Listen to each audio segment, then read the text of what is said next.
बृहदारण्यक उपनिषद में अध्याय 1 में ब्राह्मण 4 में शंका। जगत को व्यक्त करने वाले परमात्मा ने उसे व्यक्त कर सदा सब ओर से व्याप्त कर रखा है। फिर उसने इसमें प्रवेश किया, ऐसी कल्पना क्यों की जाती है? किसी परिच्छिन्न पदार्थ द्वारा अपने से अप्रविष्ट देश में प्रवेश किया जा सकता है, जैसे पुरुष से ग्राम आदि। आकाश के द्वारा किसी भी पदार्थ में प्रवेश नहीं किया जा सकता, क्योंकि वह तो सब में नित्य प्रविष्ट ही है। सिद्धांति, किंतु यही पाषाण और सर्प आदि के समान उसने धर्मांतर रूप से प्रवेश किया हो तो, अर्थात ऐसा भी हो सकता है कि परमात्मा ने अपने ही रूप में प्रवेश नहीं किया, तो फिर क्या हुआ? वह उसमें स्थित हुआ ही धर्मांतर रूप से उत्पन्न हो गया, इसी से उसने प्रवेश किया। ऐसा उपचार होता है जिस प्रकार की पत्थर में उसके भीतर रहने वाले एवं उसके साथ उत्पन्न हुआ सर्प अथवा नारियल में जल। पूर्व ऐसी बात नहीं है, क्योंकि उसे रच करके वह उसी में अनुप्रविष्ट हो गया। ऐसी श्रुति है, जो सृष्टा था उसने भावांतर को प्राप्त हुए बिना ही कार्य की रचना करके पीछे से उसमें प्रवेश किया। ऐसा श्रुति में कहा गया है। जिस प्रकार भोजन करके जाता है, इस वाक्य में पूर्वापर काल में होने वाली भोजन और गमन क्रियाओं का परस्पर विभेद है और उनका कथा अलग अलग नहीं है। उसी प्रकार यहाँ भी समझना चाहिए, वह उसमें स्थित का ही भावांतर को प्राप्त होने पर संभव नहीं है, तथा जो निर्व्यव और अपरिच्छन्न होता है उसका एक स्थान से वियुक्त होकर दूसरे स्थान से संयुक्त होना रूप प्रवेश नहीं देखा जाता। सिद्धांति, उसका प्रवेश सुना गया है, इसलिए यदि वह सावयव ही हो तो पूर्व नहीं। शी रूप पूर्व में रहने वाला आत्मा दिव्य और अमूर्त है। वह निर्व्यव और निष्क्रिय है इत्यादि श्रुतियों से तथा सब प्रकार के व्यपदेश्य धर्मों का निषेध करने वाली श्रुतियों से ऐसा सिद्ध नहीं होता। सिद्धांति, दर्पण आदि में प्रतिबिंब के प्रवेश के समान उसका प्रवेश हो तो पूर्व नहीं, क्योंकि वस्तुअंतर रूप से इसका दूरस्थ होना संभव नहीं। सिद्धांति, द्रव्य में गुण के प्रवेश के समान उसका प्रवेश माना जाए तो पूर्व नहीं, क्योंकि वह किसी के आश्रित नहीं है। जो नित्य परतंत्र और पर आश्रित है, उस गुण के ही द्रव्य में प्रवेश का उपचार किया जाता है। ब्रह्म का उस प्रकार प्रवेश करना संभव नहीं है, क्योंकि उसका तो स्वतंत्र सुना गया है। सिद्धांति, यदि वह प्रवेश फल में बीज के समान हो तो पूर्व नहीं। ऐसा मानने से उसके सावयवत्व तथा बुद्धिशय एवं उत्पत्ति विनाश आदि धर्म युक्त होने का प्रसंग होगा, किंतु ब्रह्म का ऐसे धर्मों वाला होना संभव नहीं है, क्योंकि ऐसा मानने पर वह अजन्मा और अजर है इत्यादि श्रुति और युक्ति से विरोध उपस्थित होता होगा। अतः यदि ऐसा माने कि परमात्मा से भिन्न किसी संसारी ने ही इसमें प्रवेश किया है तो सिद्धांति, ऐसा मानना ठीक नहीं, क्योंकि इस देवता ने ईक्षण किया। यहाँ से लेकर के मैं नाम रूपों की अभिव्यक्ति करूं, यहाँ तक श्रुति से उसी का प्रवेश और अभिव्यक्त करना सिद्ध होता है, तथा उसे रच करके वह पीछे से उसमें प्रविष्ट हो गया, वह इस प्रकार मस्तक के अंतिम भाग को विदीर्ण कर उसके द्वारा प्रवेश कर गया। वह धीर समस्त रूपों को जान करके उसके नाम रख उनके द्वार बोलता रहता है, तू कुमार है, तू ही कुमारी है और तू ही वृद्ध होकर के लाठी के सहारे चलता है। उसने 2 चरण वाले शरीर बनाए,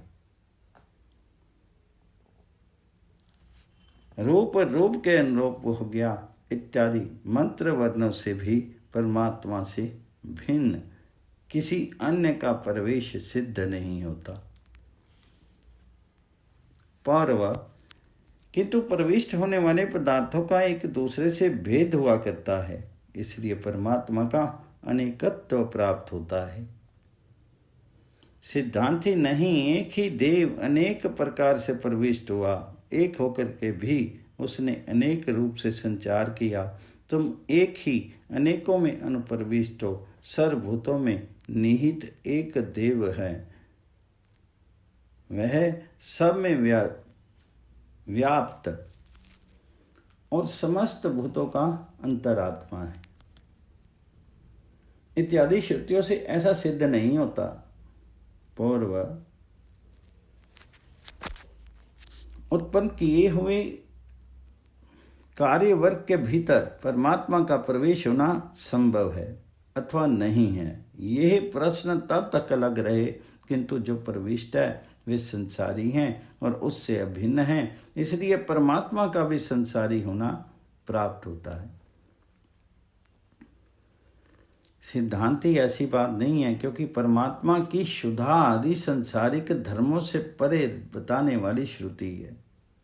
यदि कहो कि उसको सुखी दुखी होना देखा जाता है, इसलिए यह कथन ठीक नहीं है। जो ऐसी बात तो नहीं है, क्योंकि सबसे अलग रहने वाला परमात्मा लौकिक दुख से लिप्त नहीं होता, ऐसा श्रुति है।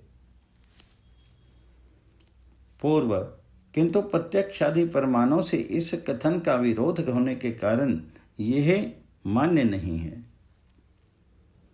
सिद्धांति ऐसा मत कहो, क्योंकि प्रत्यक्ष आदि तो उपाधि के आश्रय से होने वाले विशेष को ही विषय करने वाले होते हैं। दृष्टि के दृष्टा को मत देखो, अरे विज्ञाता को किसी के द्वारा जाने, वह स्वयं अविज्ञात रह करके दूसरों को जानने वाला है। इत्यादि श्रुतियों से परमान जनित ज्ञान आत्मा को विषय करने वाला नहीं है, तो फिर कैसा है मैं सुखी हूँ, मैं दुखी हूँ इत्यादि प्रत्यक्ष ज्ञान बुद्धि आदि उपायों में पड़ने वाले आत्मा के प्रतिबिंब को ही विषय करने वाला है।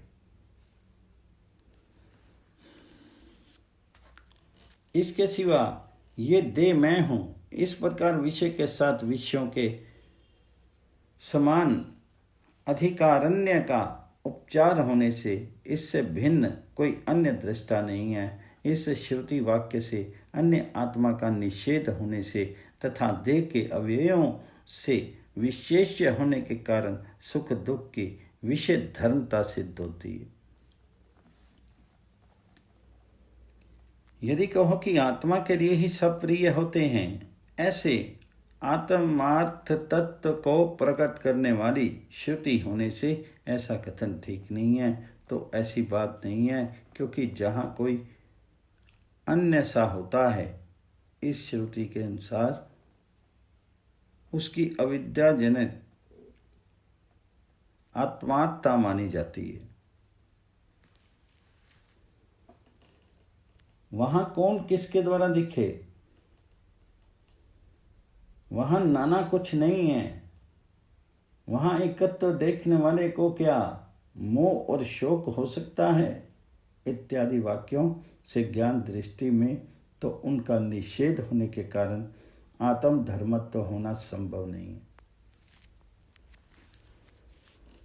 पूर्व, किंतु न्यायिकों के सिद्धांत से विरोध होने के कारण यह आत्मा का असंसादित्व अयुक्त है। सिद्धांति ऐसा मत कहो,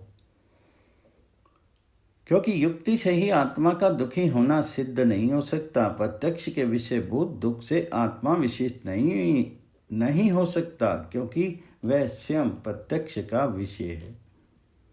यदि कहो कि जिस प्रकार आकाश शब्द गुण वाला माना जाता है, उसी प्रकार आत्मा का दुखित्व भी सिद्ध हो सकता है, तो ये भी होना संभव नहीं, क्योंकि उसका एक ज्ञान का विषय होना असंभव है।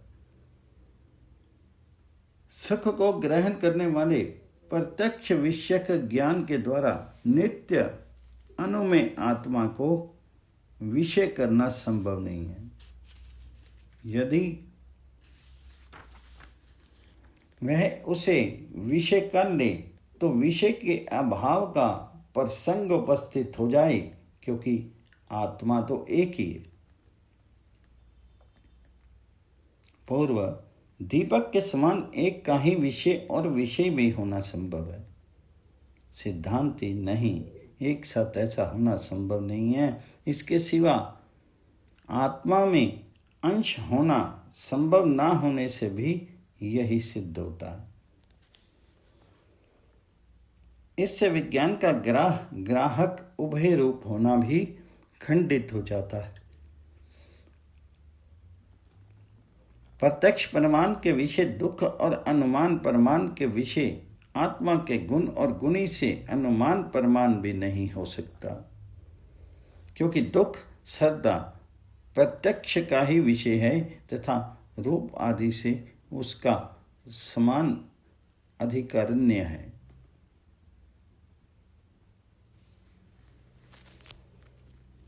आत्मा में दुख को मन संयोग जनित माना जाए तो भी आत्मा के सावयव तत्व, विकारित्व एवं अनित्यत्व का प्रसंग उपस्थित होता है, क्योंकि संयोगी द्रव्य को विरक्त किए बिना कोई गुण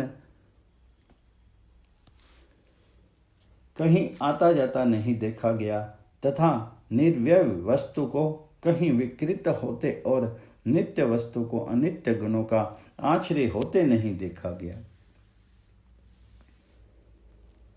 आगमोक्त मत अवलंबियों ने आकाश को तो नित्य नहीं माना और इसके सिवा कोई दूसरा दृष्टांत नहीं है।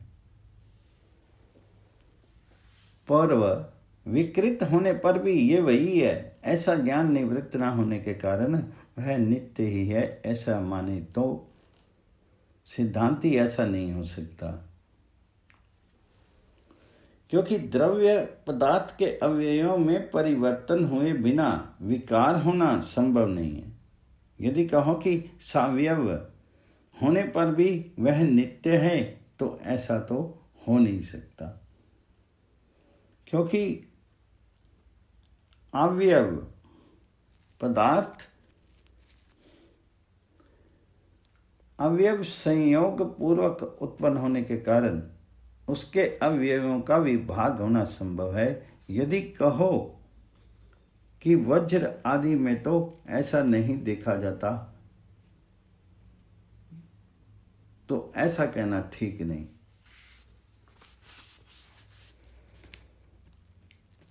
क्योंकि उनको अवयव संयोग पूर्वकता का अनुमान किया जा सकता है।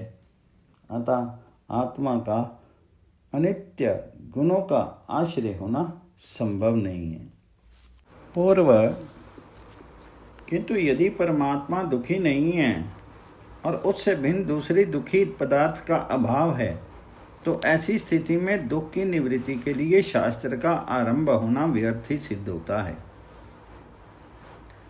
सिद्धांति ऐसा मत कहो, क्योंकि आत्मा में प्रकृत अर्थात दशम संख्या की अपूर्ति रूप ब्रह्म की निवृत्ति के समान शास्त्र अविद्या से आरोपित दुखित रूप ब्रह्म की निवृत्ति के लिए तथा कल्पित दुखी आत्मा स्वीकार भी किया गया है। जल में पड़े हुए सूर्य आदि के प्रतिबिंब के समान व्याकृत कार्य में आत्मा का प्रतिबिंब के समान उपलब्ध होना ही उसका कार्य में प्रवेश है।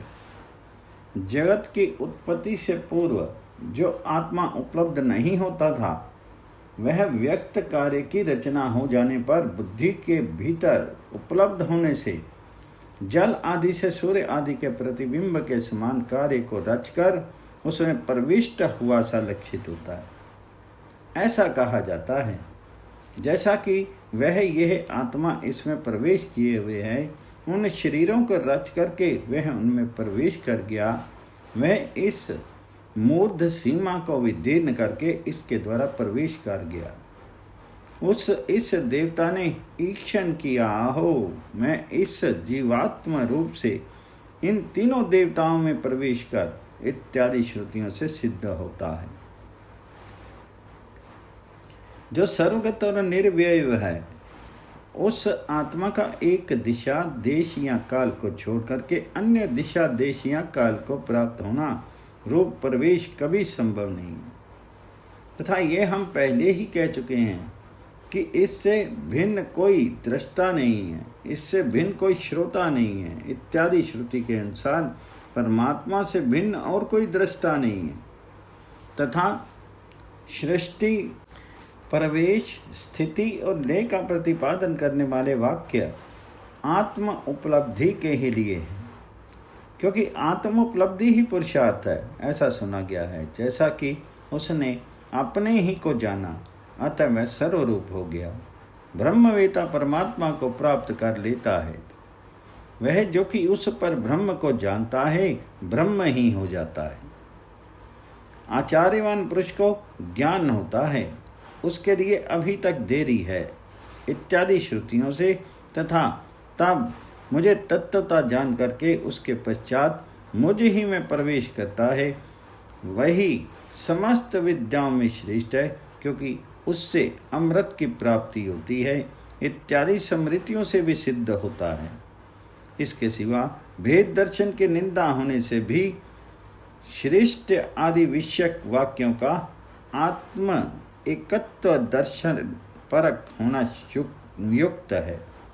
अतः कार्यस्थ आत्मा का उपलब्ध होना ही उसका प्रवेश है, ऐसा उपचार से कहा जाता है। नख अग्रेभ्य अर्थात नख अग्र पर्यंत आत्मा का चैतन्य उपलब्ध होता है। वह उसमें किसके समान प्रविष्ट है, सो श्रुति बतलाती है। जिस प्रकार लोक में शुद्धान में जिसमें छुरा रखा जाए उसे शुद्धान कहते हैं, उसमें अर्थात नापित के मुंडन सामग्री अर्थात औजार रखने के संदूक में उसके भीतर रखा हुआ छुरा उपलब्ध होता, अर्थात उसमें अवहित छिपा हुआ प्रविष्ट रहता है। अथवा जिस प्रकार विश्वम्बर अर्थात अग्नि जो विश्व का भरण करने के कारण विश्वम्बर है, कुलाय अर्थात नीड यानी काष्ठ आदि में छिपा रहता है, इस प्रकार यहाँ अवहित श्यात इसकी अनुवृत्ति होती है, वहाँ वह मंथन करने पर देखा जाता है।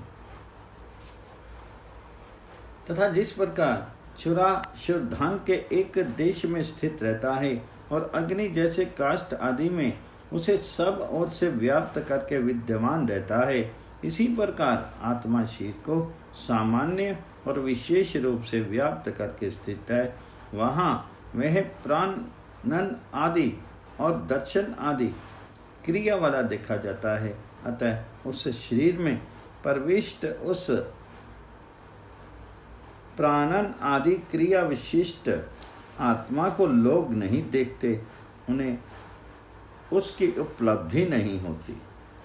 शंका, किंतु उस आत्मा को नहीं देखते, ये तो अप्राप्त का प्रतिषेध है, क्योंकि यहाँ दर्शन का कोई प्रसंग नहीं है। समाधान,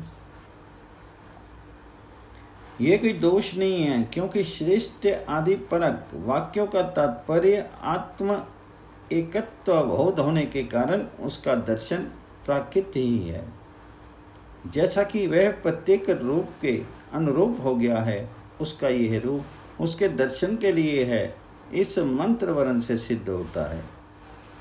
अब श्रुति प्राणन आदि क्रिया विशिष्ट आत्मा के दिखाई न देने में हेतु बतलाती है, क्योंकि वह प्राणन आदि क्रिया विशिष्ट आत्मा अकृत्य सन अर्थात असंपूर्ण है। उसकी असंपूर्णता क्यों है सो बतलाया जाता है। प्राणन अर्थात प्राणन क्रिया करने से ही यह प्राण यानी प्राण नाम वाला होता है। तात्पर्य यह है कि प्राणन क्रिया का कर्ता होने से ही प्राण प्राणन करता है, ऐसा कहा जाता है, किसी अन्य क्रिया के करने से नहीं, जैसे लावक, पाचक इत्यादि। अतः उसमें क्रियांतर विशिष्ट का उपसंहार संग्रह न होने के कारण वह असंपूर्ण ही है। इसी प्रकार वक्तीति वाक इस व्युत्पत्ति से बोलने यानी वदन क्रिया करने के कारण वह वाक है। चष्टे इति चक्षु इस व्युत्पत्ति से देखने वाले यानी दृष्टा का नाम चक्षु है, और श्रोणोतीति श्रोतम इस व्युत्पत्ति से जो सुनता है वह श्रोत्र है। प्राणन्नेव प्राणा वदन वाक इन दोनों वाक्यों से आत्मा में क्रिया शक्ति का उद्भव दिखाया गया है, तथा पश्यंचक्षु श्रवण श्रोत्रम इन दोनों वाक्यों से विज्ञान शक्ति का प्राकट्य प्रदर्शित किया गया है, क्योंकि विज्ञान शक्ति नाम और रूप को विषय करने वाली होती है। श्रोत्र और नेत्र विज्ञान के साधन हैं तथा विज्ञान नाम रूप का साधन है, क्योंकि नाम रूप के सिवा और कोई विज्ञेय नहीं है तथा उनकी उपलब्धि में नेत्र और श्रोत्र कर्ण है। नाम रूप से साध्य जो क्रिया है वह प्राण के आश्रित है, और उस प्राण आश्रिता क्रिया की अभिव्यक्ति में वाक साधन है। इसी प्रकार पानी, पाद, पायु और उपास्त नाम के कर्म इंद्रियां भी हैं। वाक इन सब के उपलक्षण के लिए है। यही सारा व्याकृत जगत है। आगे यह सब नाम रूप कर्म त्रय रूप ही हैं। इस श्रुति से यही बात कही जाएगी। मनुते इति मना इस व्युत्पत्ति से मनन करने पर उसका नाम मन हुआ। मन ज्ञान शक्ति के विकासों का साधारण साधन है, क्योंकि इससे आत्मा मनन करता है। पुरुष ही कर्ता होने पर जब मनन करता है तो मन इस नाम से कहा जाता है। वे ये प्राण आदि इस आत्मा के कर्म नाम अर्थात कर्म जनित नाम ही हैं। ये वस्तु मात्र को विषय करने वाले नहीं हैं, अतः ये संपूर्ण आत्म वस्तु के द्योतक नहीं हैं। इस प्रकार ये आत्मा प्राणन आदि क्रिया से उस क्रिया के कारण होने वाले प्राण आदि नाम और रूपों से व्यक्त होने अर्थात प्रकाशित होने पर भी पूर्णता प्रकाशित नहीं होता। वह जो इस प्राणन आदि क्रिया समुदाय में से किसी क्रिया से विशिष्ट प्राण या चक्षु की अन्य विशिष्ट क्रिया में आत्मा का उपसंहार न करके मन के द्वारा ये आत्मा है इस प्रकार उपासना यानी चिंतन करता है, वह नहीं जानता, उसे ब्रह्म का ज्ञान नहीं है। क्यों नहीं है? क्योंकि इस प्राणन आदि समुदाय से विशिष्ट ये आत्मा अकृत सन असंपूर्ण है, इसलिए वह अन्य धर्मों का उपसंहार न करने के कारण प्रविभक्त यानी एक एक विशेषण से विशिष्ट होता है। अतः जब तक ये मैं देखता हूँ, मैं सुनता हूँ, मैं स्पर्श करता हूँ, इस प्रकार आत्मा की स्वाभाविक प्रवृत्तियों से विशिष्ट जानता है, तब तक यह साक्षात रूप से संपूर्ण आत्मा को नहीं जानता। तो फिर किस प्रकार देखने पर वह उसे जानता है? इस पर श्रुति कहती है आत्मा है इस प्रकार ही। आत्मा अर्थात ऊपर जिन प्राणन आदि विशेषणों का वर्णन किया गया है, वह जिसके हैं उन्हें व्याप्त करने के कारण वह आत्मा कहा जाता है। इस प्रकार संपूर्ण विषयों का अपने में उपसंहार करने वाला होने से वह संपूर्ण है। वह अपने वस्तु मात्र रूप से प्राण आदि विशेष उपाधियों की क्रिया से होने वाले विशेषणों में व्याप्त है। ऐसा ही मानो ध्यान करता है, मानो चेष्टा करता है, इस वाक्य से श्रुति कहेगी भी। अतः वह आत्मा है, इस प्रकार ही उसकी उपासना करनी चाहिए।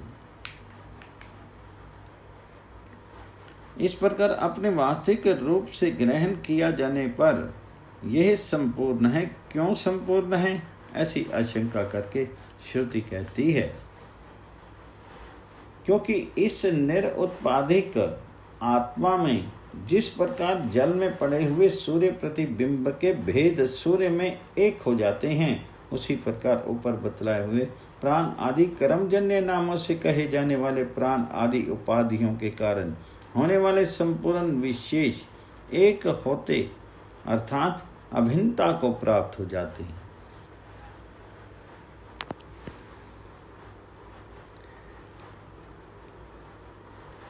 आत्म त्यवपावसीत यह अपूर्व विधि नहीं है, क्योंकि ये एक पक्ष में स्वतः प्राप्त है जो साक्षात अपरोक्ष ब्रह्म है। आत्मा कौन सा है, इस पर कहते हैं ये जो विज्ञान में है।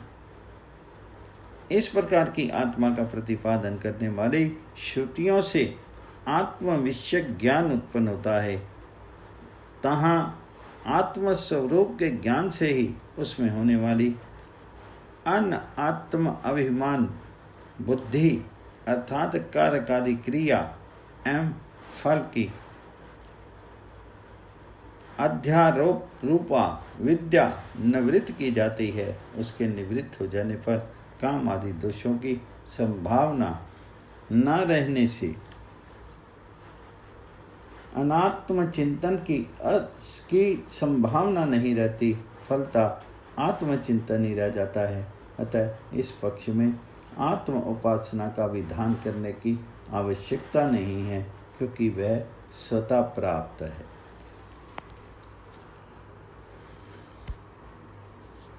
शंका, आत्मोपासना की प्राप्ति पाक्षिक है अथवा नित्य है, इस विचार को अभी रहने दो।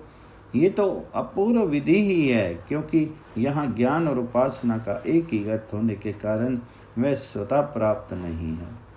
न से वेद वह नहीं जानता। इस वाक्य से विज्ञान का आरंभ कर आत्म तेवोपासित इस प्रकार कहने के कारण यहाँ वेद और उपासन इन शब्दों की एकार्थता ज्ञान होती है। इसी से इस सब को जान लेता है।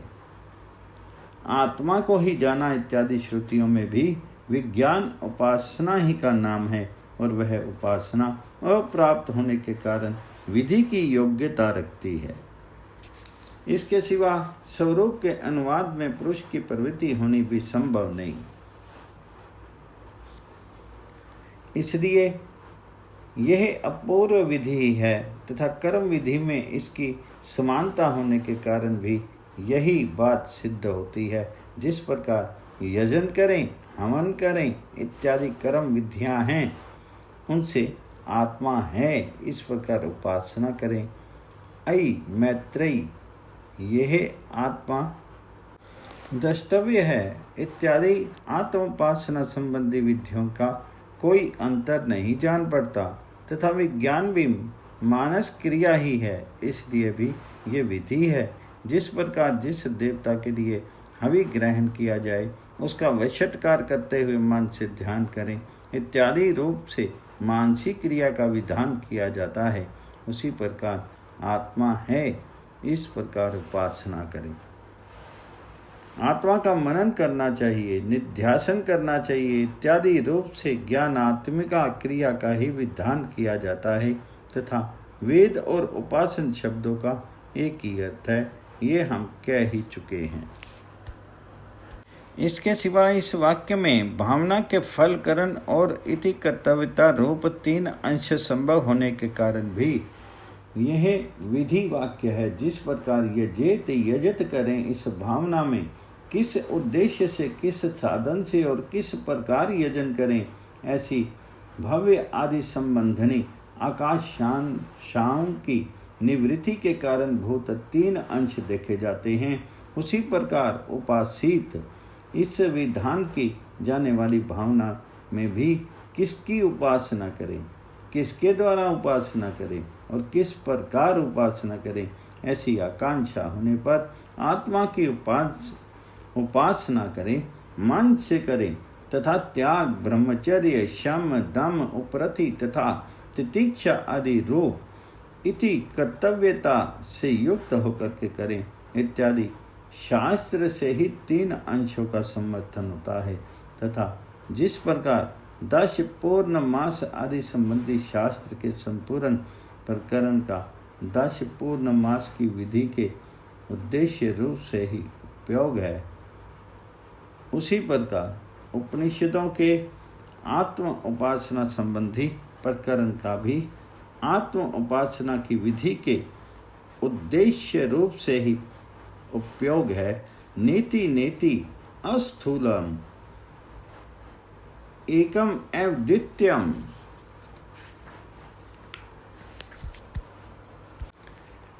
अशनायाध्यतीत इत्यादि शास्त्र वाक्यों का उपयोग उपास्य आत्मा के विशेष रूप को समर्पण करने में है तथा उसका फल मोक्ष या अविद्या की निवृत्ति है। कुछ अन्य लोगों का कथन है कि उपासना के द्वारा आत्म विषयक अन्य विशिष्ट विज्ञान की भावना करनी चाहिए, उससे आत्मा का ज्ञान होता है, वही अविद्या की निवृत्ति करने वाला है। आत्म विषयक वेद वाक्य जनित विज्ञान उसकी निवृत्ति करने वाला नहीं है। इस विषय में ये वचन भी हैं, उसे जान करके तद विषयक बुद्धि करें, आत्मा का साक्षात्कार करें तथा उसका श्रवण मनन और निध्यासन करें, उसका अन्वेषण करना चाहिए तथा उसे जानने की इच्छा करनी चाहिए इत्यादि। समाधान, ऐसी बात नहीं है, क्योंकि इस वाक्य का कोई अर्थांतर नहीं हो सकता। आत्म इत्योपासित यह अपूर्व विधि नहीं है। क्यों नहीं है? क्योंकि आत्म स्वरूप के कथन और अनात्म प्रतिषेध वाक्य जनित विज्ञान से भिन्न इसका मानसिक या बाह्य कर्तव्य संबंधी कोई दूसरा अर्थ नहीं हो सकता। विधि की सफलता नहीं होती है।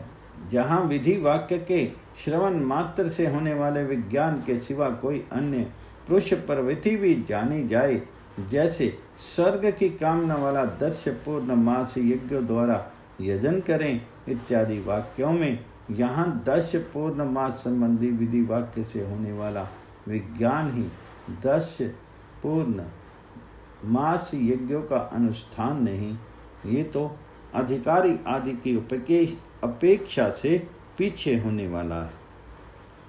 किंतु नेति नेति इत्यादि अति आत्म प्रतिपादक वाक्यों से होने वाले विज्ञान के सिवा उससे दर्श पूर्ण मास आदि के समान कोई और पुरुष व्यापार होना संभव नहीं है, क्योंकि इन वाक्यों से होने वाला विज्ञान तो सब प्रकार के व्यापार की निवृत्ति का हेतु है। अतः उदासीन विज्ञान प्रवृत्ति का जनक नहीं हो सकता। इसके सिवा एकम एव द्वितीयम तत्तमसि इत्यादि वाक्य अब्रह्म और अनात्म विषयक विज्ञान की निवृत्ति करने वाले भी हैं, और उसकी निवृत्ति होने पर प्रवृत्ति का होना संभव नहीं है, क्योंकि अनात्म विज्ञान की निवृत्ति और पुरुष प्रवृत्ति में विरोध है।